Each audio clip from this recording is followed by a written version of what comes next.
All right, everybody, thanks for coming. It is my distinct pleasure to be the one to introduce Rick Reynolds to all of you that don't know him, and those of you who do. Rick has basically been involved with homelessness in Seattle for well over 30 years and spent almost 30 years as the director of Operation Nightwatch, an agency that I think most of you know something about. We have a Heart has been funding Operation Nightwatch for 15 years or more, one of our principal recipients of your largesse. Besides the money, we have had people doing projects of all sorts with them. We took care of homeless men on Friday nights for years until COVID made that not practical. We have people doing sandwiches on weekends. We have people cooking dinners down there and everything in between. Beyond that, three of us have served on the Nightwatch board, first Charlie Bush, then myself, and now Frank Lawler. I'm sure Frank will join the two of us and be getting the opportunity to be the president in our 6th year of service. For years, Nightwatch had a fundraiser,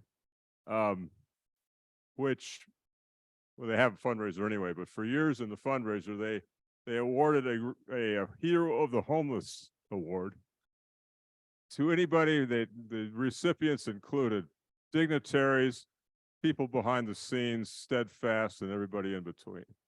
And Rick, more than what I know, deserves that reputation.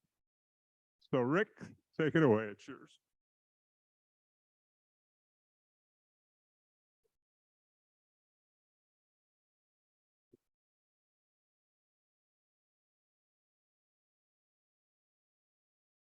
I mean, I cried in the worship service this morning. It's so beautiful. It's so great to be with you all here at Epiphany. You know, this is my neighborhood church, for crying out loud. I drive all the way across town to go to First Free Methodist Church, and every time I come here, I go, why? Anyway, don't tell my pastor that. He's a good guy. I've heard about 3 different things I'm supposed to talk about today. My retirement. No, you don't want slides of me sleeping in. The political situation, which could keep us here till next week. But so I'm just gonna kind of talk about some stuff that has been on our mind. We've got this narrative out there that, you know, Seattle's dying, right? Started about 2018 with the KOMO thing on the television, right? Seattle's dying. Well, you know, if that's true or not, I don't think it is. But we've had to deal with it. So here's my response to that question, you know. This is the picture of Seattle dying, right?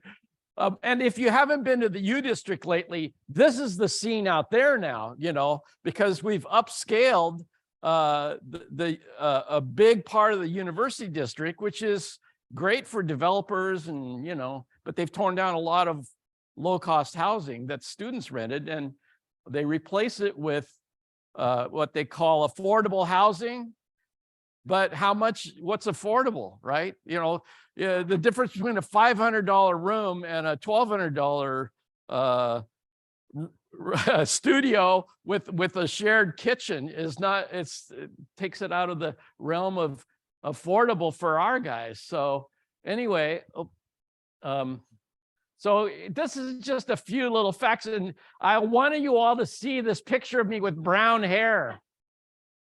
That's what I looked like my 2nd year at Operation Nightwatch, right? And I'm sitting on the stoop of 91 Wall Street, which was, it's now a Rudy's hair salon, right?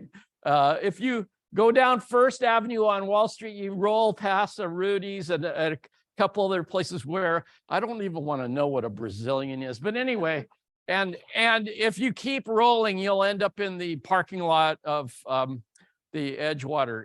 And we used to joke that if you get kicked out of Nightwatch, you'll end up at the Edgewater. But so, and I'm with Herschel. Now, Herschel was I've got a lot of characters I've known in 28 years of doing the work. I was on going out on the street as a volunteer for 10 years before that. I pastored a little dinky church up on Capitol Hill. I think I started to count your choir to see if my church was as big as your choir, and I think we were bigger actually. But Herschel, I met about my second or third year on the job, and he, you know, we had this problem because it was first come, first served at Operation Nightwatch. So people figured out that if they come early and stand in line the longest, they'll get the best part of the cake, the corner cut, right? Corner cut, you always want the corner cut. And you'd get your choice of shelter. And the guys at the end of the line may not get inside. This is at our dispatch center where we send people out to places like Epiphany in the old days. And so I needed a way to control this line because I left the building one day at 5 o'clock in the afternoon, and we didn't open then till 10 o'clock at night. And there were already guys standing in line. What are you doing here? We're waiting to get in the night watch. 5 hours, forget it. So I thought, you know, I used my advanced knowledge from working at Sears in college, and they had these little ticket vendors, you know, so you'd take a ticket and come back, and that's how they maintain their line at the catalog pickup place. Anyway, so I needed somebody to pass out tickets. So Herschel volunteers. I looked at him, I thought, oh Lord, well, everybody should get a chance, right? And he showed up right on time the next day. He stood in the doorway from 2 p.m. till 10 p.m. at night, handing out tickets to anybody that walked by that wanted to get into Night Watch. Number one went right in his pocket. That's fair. I never had a problem with him. 3 years, he never missed a day, 7 days a week, 8 hours a day, never missed, never late, never sick. It was amazing. But one time there was a little bit of a problem because the guys soon learned that they could line up before 2 p.m. and get a lower number, right? All I'd done is move the problem around. And he is sitting there ready to go. It was about 1:45. The guys were lined up, maybe 15 or 20 of them. And he was, they were all going, Herschel, come on, we want to get back to work, or we want to go do this, you know. Nope, 2 o'clock, you know. So 2 o'clock had come, and he'd gone out to the far end of the line and started passing the tickets out. And they were ready to just tear him limb from limb. I come running out from the back room. I heard this riot start, and I go, Herschel, you can't do that. And he goes, I done it. They were quiet the rest of the time. They never bugged him. Herschel had been homeless for, I think, 13 years, sober most of that time. He had a little AA coin he fished out. I've got it now. Fished out his AA coin, and that'll come back, yeah. Anyway, so what's keeping you homeless? Well, he's got a little twitch in his shoulder. It's Huntington's disease. His dad died of it. He's one of 9 kids. 4 of them had Huntington's disease, progressive genetic neurological disease that took him out. Yeah, your brain sends random signals to move. And so you got this random twitching going on all the time. Anyway, let's see. That's back. Okay. So Herschel, and he doesn't read, right? Never learned to read. He could barely sign his name. Stuff. He'd get a business card and he'd show it to me. What am I supposed to do with this? You know, what is this for? I don't even know what this is. He could write numbers though. So that was, he could make up the tickets 1 through 150. I'd skip 10 every once in a while, but it didn't mess us up, you know. Anyway, I said, Herschel, you've probably done more for homeless people than anybody in the city of Seattle, saving them all that time waiting in line. And when he wasn't doing that, he was mopping our floors, and helping out, and we got him into housing, and he moved into our building. He was the first tenant we moved in when we bought the building in 1999. Why are you doing this, Herschel? And he goes, I made an agreement with God. That was it. That was it. I thought, man, I hope I'm faithful like Herschel, you know. So here's some other, you know, counter arguments. A lonely planet named Seattle in the top 10 US cities to visit. It still is that. This is an old statistic. All of this stuff is old because I'm old. Meaning source ranked Seattle their top 5 convention sites in the US. Think about that. Imagine, demand for hotel rooms outpaced supply the same year that KOMO told us we're dying. And the Washington State Convention Center turns business away because they're overbooked. Wow. This is a picture of Nicholsville, named in honor of a former mayor. And it was quite the deal. They got the pink tents from, I think, the Susan B. Komen walk. They were donated en masse. It's a great visual, right? I was down there once visiting, and somebody had come along with a whole hog on a spit, roasting this whole. Wow, they had a party that night. That was something else. I have never seen that in my whole life. Have you? It's wild. Yeah, it takes a long time. 2018, 41 million people came to Seattle, up 2.5%. The same year they were being told that Seattle is dying, right? Tourist spending in Seattle increased by 6%, reaching $7.8 billion in spending. So not bad for a dying city, right? So then we have to look at the downside. Why are we in the state that we're in, right? So these statistics are old, but they've been kind of hovering around this amount, even with all of our best efforts to get people inside, and COVID blew up everything, right? So we established a regional homeless administration that kind of combined resources from both the city of Seattle and King County, and to think about Metro, right, for homeless people, right? So like there's one agency now that deals with it all across the board, and it's been bad. I was going to use a different word, but I better not. It's been really bad. I mean, Nightwatch is not a contractor. For the most part, we don't have to deal with these things because we're privately funded by generous folks like Epiphany. And but the executive directors would say, we don't even have a contract, and they're telling us to go ahead and submit the bills. It's like, what?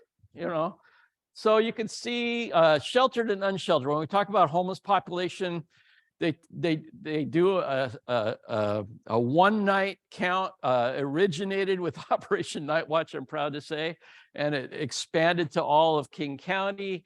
And then the county went out and hired an organization and paid them $500,000 to do what we were doing for $1,000, 20 years, 30 years ago. Anyway, so they do a shelter survey, and they also go out into the community late at night and count.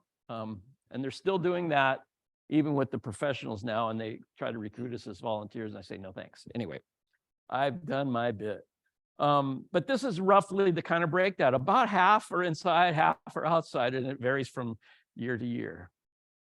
So be sure and interrupt me for with questions. So there's the difference between 2017, 2018 for people without shelter. So we had maybe fewer people overall, but fewer people inside, right? So you think about how are we going to scale up to take care of all those in the black area that are unsheltered? Those are the people we're finding outside under the freeway. It's a huge problem. You think, well, just need to build more apartment buildings. You got to pay. It's about $400,000, $500,000 construction costs for a single unit of low-cost housing. So it's hard to figure out how that's going to happen. Yeah. What's the latest number?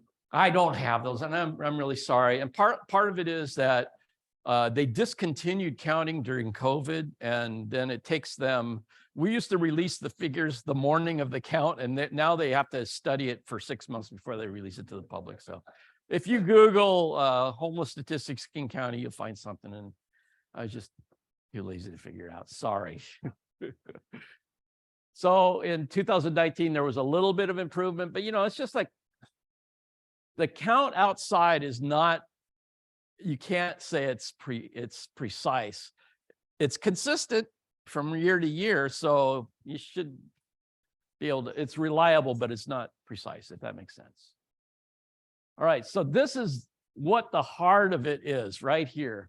We want to put it on mental illness, drug addiction, all this other stuff, which is all true, but this is the hopelessness and the despair caused by the cost of housing. We got people that are poor, and what's the point of going to work, for crying out loud? Some of these folks have never made $15 an hour or $20 an hour. It's still not enough to move into an apartment in Seattle, right? And I'm insulated from it. My house is paid off. I live 1 mile straight up Denny Way from you guys. And we bought in that neighborhood. There were empty houses boarded up all over that neighborhood when we moved in 1991. We bought a house that nobody could live in. It had no running water to speak of. It had a roof with tarps over it, 14 broken windows. You know, that was what I could afford in this neighborhood. The only reason. But think about this. Where's the pointer? Is that it? Isn't it? Well, look at the lower apartment, Queen Anne, 2019, 543 square feet. It was listed at $1,995 a month. There's your entryway, a hallway to a living space. That's your kitchen, your dining room, your living room. Bedroom here, no doors. Bathroom, 1 bath. That's it. Washer, dryer. This is not even the mini, you know, apartments that we see now. That it's actually not a bad thing. These apartments have a shared kitchen, so you have your single room. You've got your own bathroom. You could put in, there's a sink. You can put a microwave in there, but you just don't have a range. You know, you don't have a place to cook per se. Yeah, a hot plate. I think they don't allow those. But anyway, here's your living room with your refrigerator right next to you. You know, and about $2,000 to move in. So the average 1 bedroom in Seattle is renting in March of 2019 for $2,014. So to be able to afford that, let's do the math, huh? So, well, 71,000, Mike, you were close to move in. So think about our homeless population needing that much to move on. Think about our kids coming out of high school foster care. Think about, you know, a 20, my gosh, when I was, my first job out of college was as an activity coordinator at an area nursing home, 175-bed nursing home. And I think I made like $500 a month, you know. But my apartment was a 2-bed. I lived in a 2-bedroom apartment on Capitol Hill for $150. And Lori and I got a housemate. Split the rent, you know. So, and what do you need for a moving cost? You got to have first and last. You got to have security deposit. If you got a dog, you're dead. You know, that's right. You see the obstacles to resolving this whole problem. So when I think about homelessness, I like to think about these 3 things, right? People become homeless, and we never know where do they fit into this array of categories for homeless people. There is a fair number of people that are homeless for a period of time and they will never be homeless again. Why? They've got, you know, they had a one-time incident in their life that caught them off guard. I've got a guy living in my basement who's been there 13 years this month. And he came home from work 13 years ago, and his roommate had been taking the money that he'd been giving him for rent and using it and not giving it to the landlord. And so the guy comes home from work, and there's a note on the door saying 3-day pay or vacate, and 2 months, you know, 2 months of rent not being paid. And so he was homeless.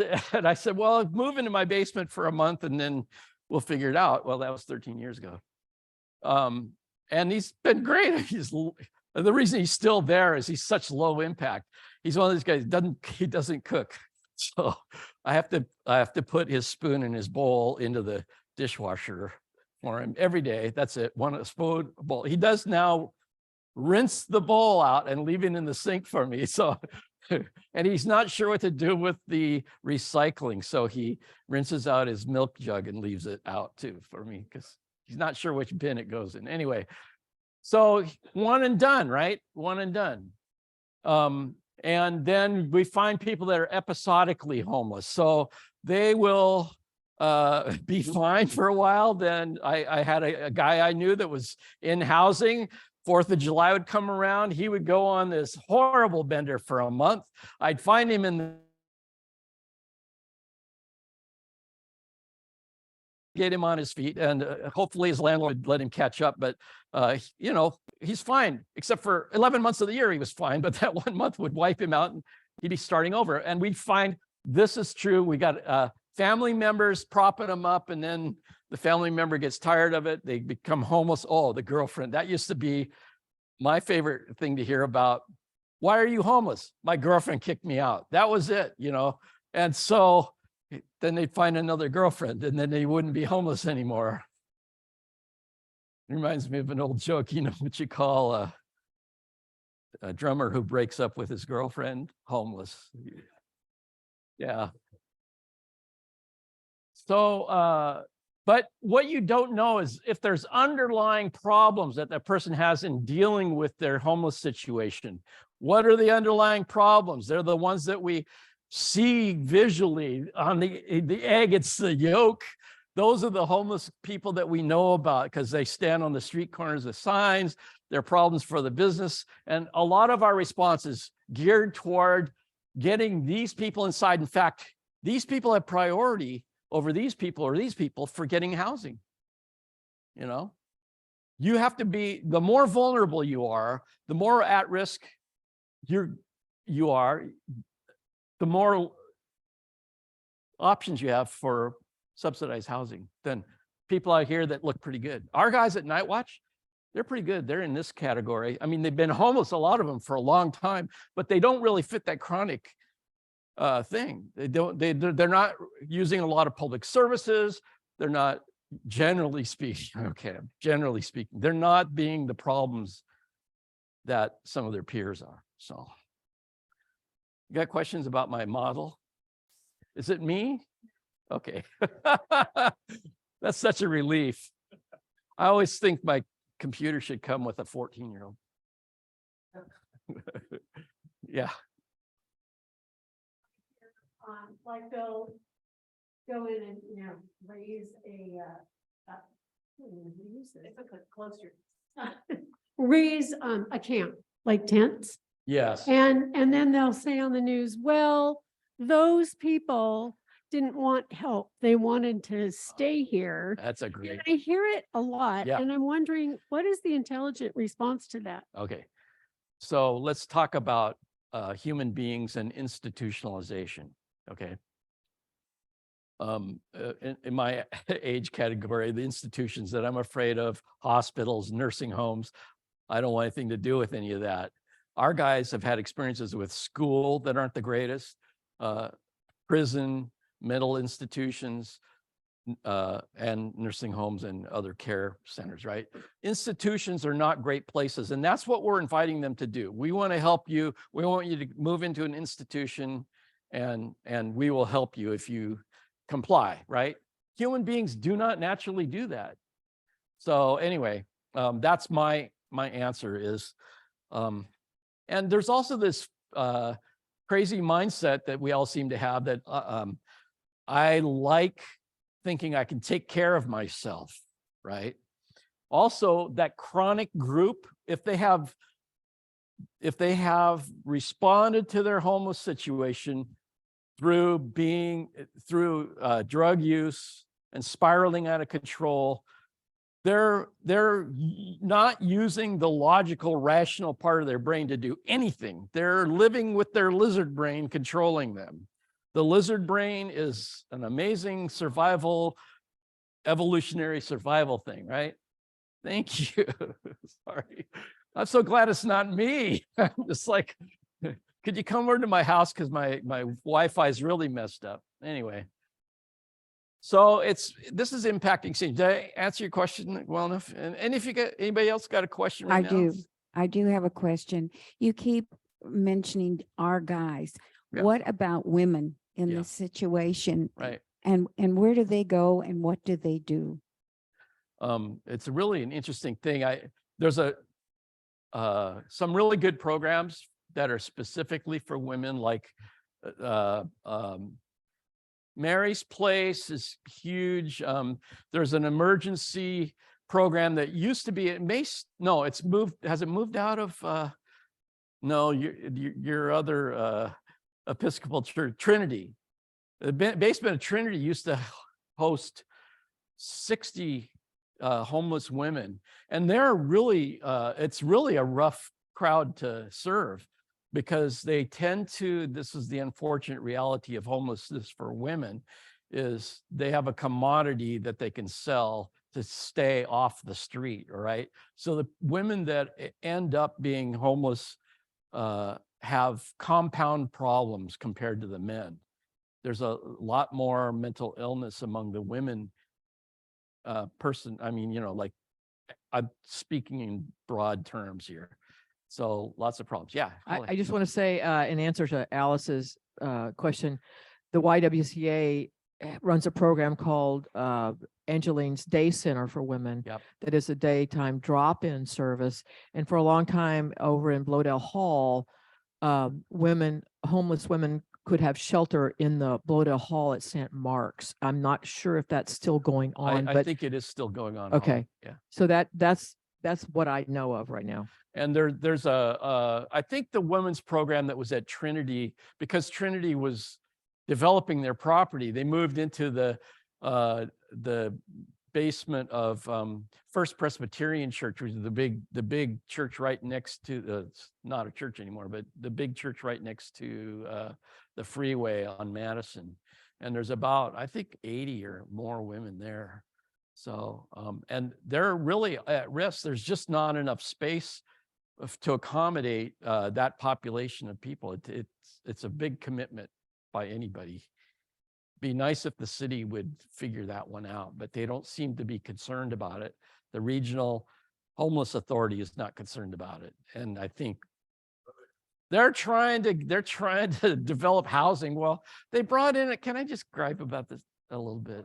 They brought in a guy from, I think he's from Columbus, Ohio. And I went online as soon as they hired him and looked at the average housing prices in Columbus compared to Seattle. It was like, $190,000 for a top-end home. And anyway, so I kind of track seniors at Nightwatch, and we've had this steady growth in the number of people, of men, mostly men, but women too, coming through Operation Nightwatch and needing shelter. I mean, imagine being in your 60s, 70s, and even we've had 80-year-olds come to get a meal and find a place to go at night. So Nightwatch is one of our components, one of their components, that's retirement. Yeah, one of their components is this 24-unit SRO building. That's really, I've had friends that walked through the building in 1980 that thought it should have been torn down, and it was salvaged and then salvaged again by Nightwatch in 1999. And I mean, it's a constant struggle. These are 24 single rooms with a bathroom down the hall, two bathrooms on each floor, and one community kitchen. And then they can come downstairs and get food from the volunteers at 8:45 every night. So it's a pretty good deal. They pay, I think, $275 to $300 bucks a month, depending on the size of their room. The rooms are fully furnished. And we've got a full-time worker there during the week to help them out. So it's pretty great. And John worked as a ranch hand and a dishwasher for Ruth's Chris Steakhouse. And he worked his whole life. Of course, he had nothing. He had like $600 or $700 a month in income from Social Security. It was weird when he moved in, and there was another guy moved in. And they looked at each other and they said, "Hey, did you used to work that place in Montana by the blah, blah, blah," and they go, "Yeah, I remember you. Yeah." They were like seasonal itinerant workers at the same ranch. It's like weird. But anyway, he brought a cat into the building, And that cat just tore up the doorways. He was a big enough cat. He could get on the lever and let himself into your room if you didn't keep the door locked. So watch the time. Oh, we got like 2 minutes. Shoot. Okay, so I told you a little bit about Herschel already. Herschel, I tried to get him to say, let's go visit some nursing homes to see where you should go when you need care. He said, God will take care of me. I thought, okay. So he fell down at Nightwatch and knocked himself out, and then went into University Hospital. They put him in a nursing home for a month, and he fell again, and that was it. But the great thing was he was off the street the last 10 or 12 years of his life. He reconnected with his family. He had a brother and sister-in-law down in Puyallup, and I actually flew with him back to Fort Wayne and got him reconnected with his extended family. So he had stepchildren and whatnot back there. And that was really wild, flying with a guy that couldn't control himself on an airplane. Yeah. This is another guy that I really like. Ryan lived for 7 years. Maybe you've heard of the SHARE program. It's a self-managed shelters at various churches around the city. And he was so happy. He just like showed me his keys every time I saw him. I got a place, good guy. He was also a musician. He had a little keyboard in his room, and he put his headphones on so we didn't have to listen to it, but he'd play. It's amazing. Charles here was rolling by in his wheelchair one day when we were taking pictures for a program. He'd never been to Nightwatch before. So this is his first day at Nightwatch, documented for everybody.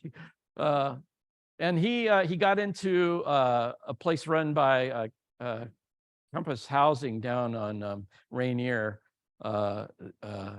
And so I would go out every week with pizzas, and we'd show up there and cook our pizzas and pass them out like at 10 o'clock. Yeah, every month. Yeah, Mike would sign my checks to get reimbursed for my pizza.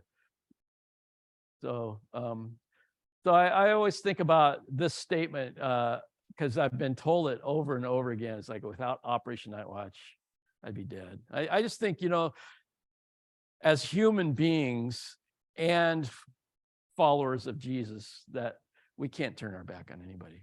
I think, once we start to say this person's of value, this one's not, we've lost it, as human beings. I don't think it's even to me, it is a faith issue, but I also think it's an issue for everybody. It shouldn't be just, I'm a humanitarian and a Christian. How about that? Okay. So any other questions? I think how are we doing time-wise? Okay. You can go over because most of y'all did 45. Oh, I see how it is. Okay, so Yeah, just don't take it personally if a few people get up and leave. yeah, okay, right. I've had whole choirs walk out on me before. It's all right. I keep a list of all the places that I've spoken at, and it's pretty extensive. So I am used to that. Okay. So I want to commend this congregation. I don't know who all's been involved with not just the men that were coming here every Friday night, but also there was a group of people that were assisting people to get out of Camp United We Stand. Any of you involved with that? Yeah, it was a small group, and you don't know about this maybe, but Hello. Frank's ready to tell us about it. What am I going to tell you about? Oh, Radical Love. Oh, yeah. Well, that's a local. That's here in the parish. That was started by Terry Proctor. Wanted to just get a group of people together, just to focus on one individual at a time or one couple at a time, and that was. And they were found through Operation Nightwatch. You guys Camp United We Stand, it was a homeless camp that was split off from one of the share camps. It was originally part of Tent City 3, and they had a fight, just like some churches do, So anyway, and there were at least four people that I know of that got into housing thanks to the efforts of this congregation. Because sometimes the problems just seem insurmountable, but they're not always. And there was a a mother in her 60s who was newly retired from DSHS office, which is kind of wild. That's the social health services, and her disabled son, living in a tent together for a year and a half or 2 years. I don't know. And we got him into a building. You guys got him into a building right across the street, practically from Operation Nightwatch. It's like right on Jackson. And there was another, a disabled computer. Yeah, it's a couple. Yeah.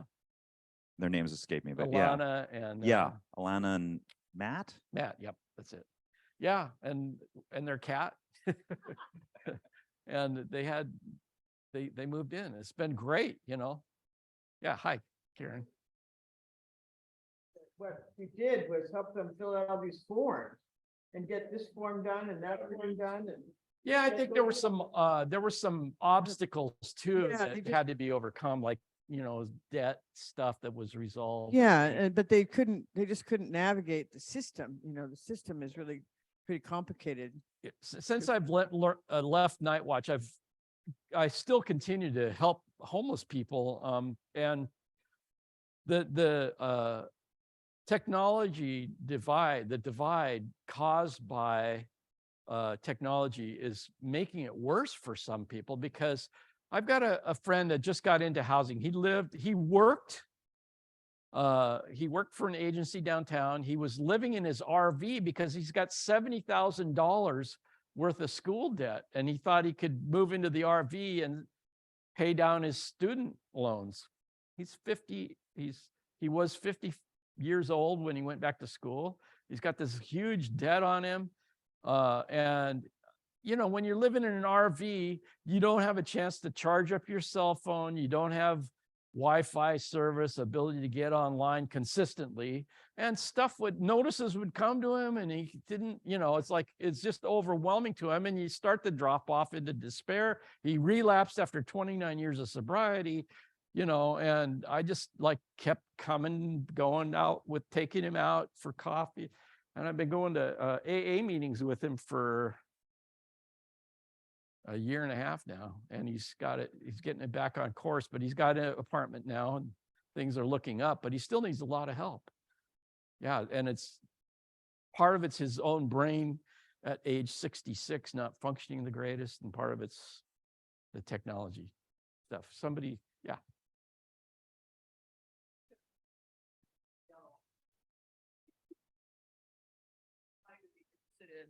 It's called Poverty, by America by Matthew Desmond. And one of the points he makes, and I feel like, there's homelessness, and then there's this whole train of problems that contribute to the homelessness of various individuals. And part of them is one, government policy, and other, why did Herschel not be able to read? Why was he not getting health care?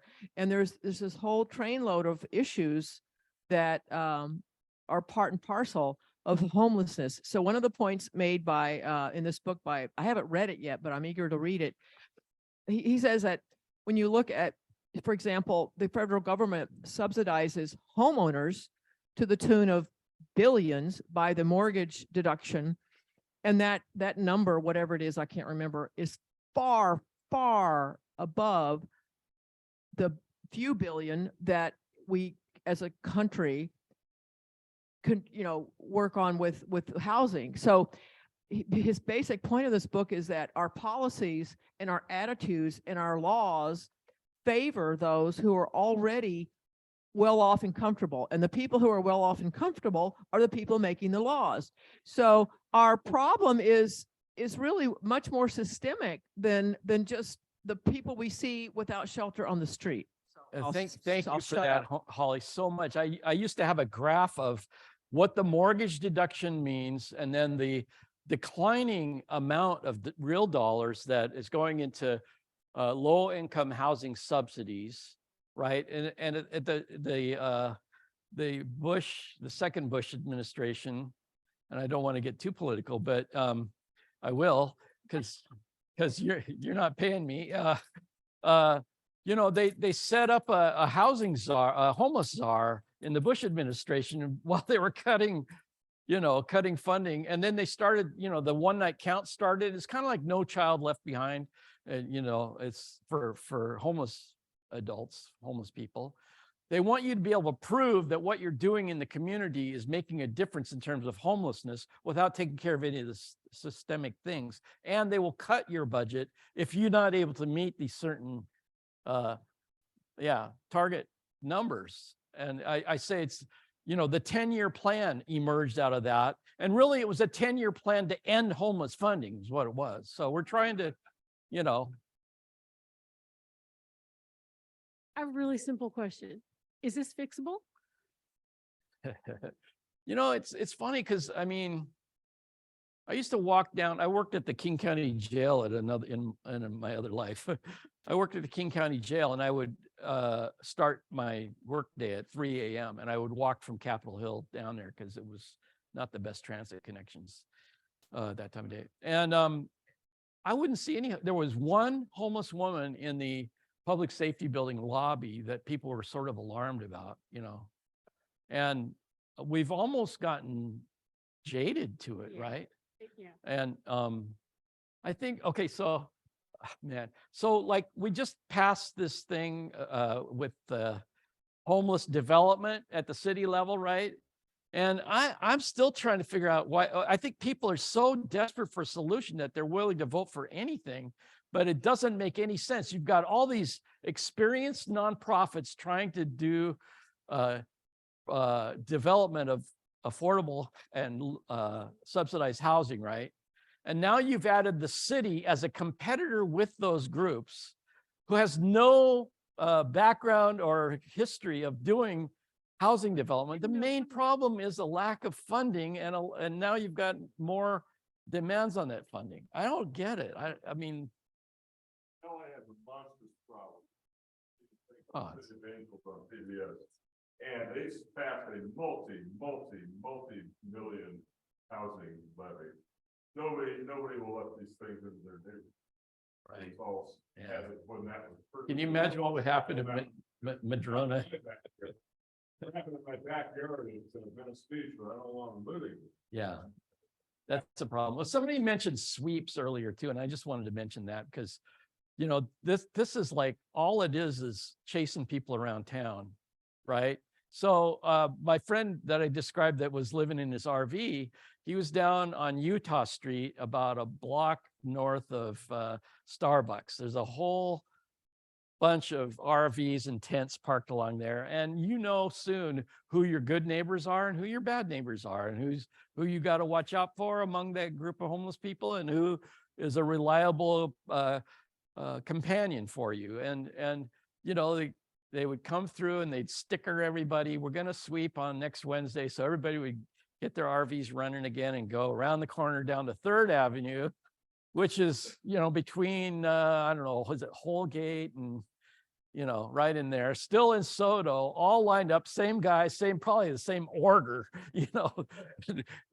and it would cost how many hundreds of thousands of dollars to get out there with big equipment, because anything that doesn't get driven away just gets picked up with a crane and put in a dumpster and hauled off. They don't, there used to be, yeah.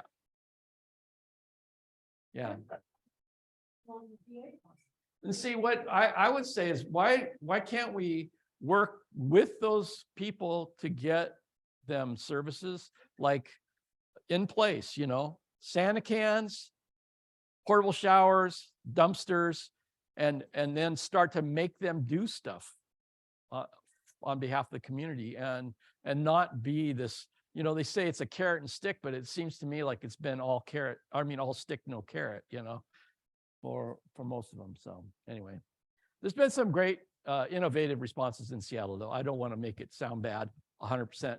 DESC developed 15 years ago the 1811 building, which is right at the base of Denny Way as you go down off of Capitol Hill. It's just to your left as you go down the hill. And they took the 75 worst cases off the streets and they put them all in one building.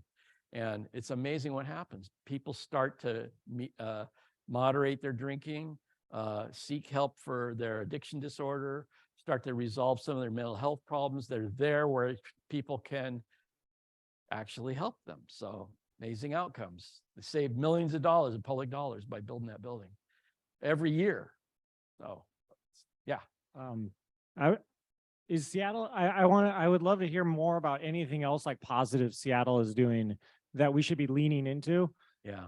that is already kind of in motion. Yeah, I think places like the Low Income Housing Institute, Plymouth Housing, Beacon developers, they're all low income property developers that are doing great work. You know, they're doing not just housing, but housing plus care, which is really what's needed, especially initially, to get people stabilized. Once they get inside, feeling safe, feeling stabilized, you know, then we see the fruit of it over time. But, you know, there's just not enough resources to get those places built, you know? Yeah, Karen. Tiny houses didn't have a place to go. They built the tiny houses. but they didn't have It's like gas. a recurring problem. It's like they establish a tiny house village. They've got 2 years on a piece of property that's going to be used by somebody else later, you know, and so then they have to move everybody out and try to relocate it. It's really hard. The tiny houses are a good intermediate step. I mean, it's better than shelter. You know, I really kind of think, I mean, I don't have any opinion anymore, but oh yeah, good. I built the second house at Nicholsville. All right, somebody else have a question? How are we doing time-wise?